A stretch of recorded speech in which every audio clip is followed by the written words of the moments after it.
Fair use allows to distribute, reproduce, and show clips for criticism, commenting, reporting, teaching, and research of copyrighted material without authorization of the copyright.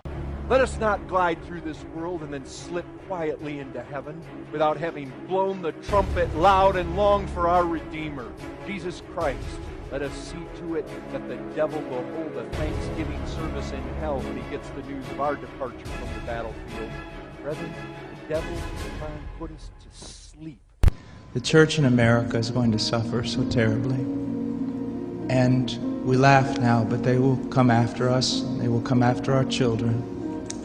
They will close the net around us while we are playing soccer mom and soccer dad. While we are arguing over so many little things and mesmerized by so many trinkets. The net even now is closing around you and your children and your grandchildren, and it does not cause you to fear. You will be isolated from society, as has already happened. Anyone who tries to run for office who actually believes the Bible will be considered a lunatic until finally we are silenced.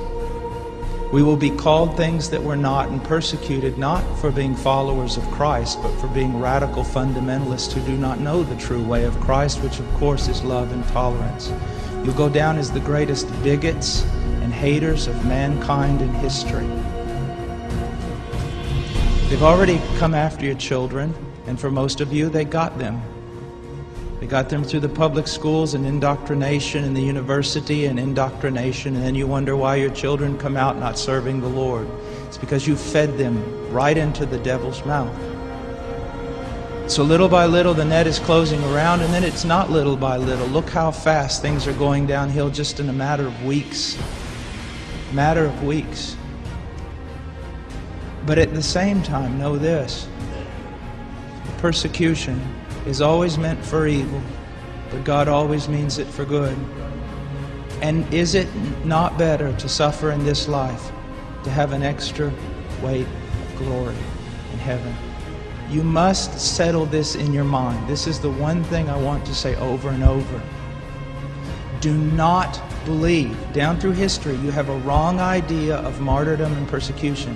You think that these men were persecuted and martyred for their sincere faith in Jesus Christ.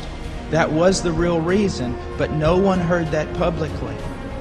They were martyred and they were persecuted as enemies of the state, as child molesters, as bigots, as narrow-minded, stupid people who had fallen for a ruse and can contribute nothing to society. Your suffering will not be noble. So your mind must be filled with the Word of God when all people persecute you and turn on you. And the Spirit of God in common grace pulls back, and you see even your children and your grandchildren tossing in the lot that you should die. This is no game. You want revival and awakening, but know this.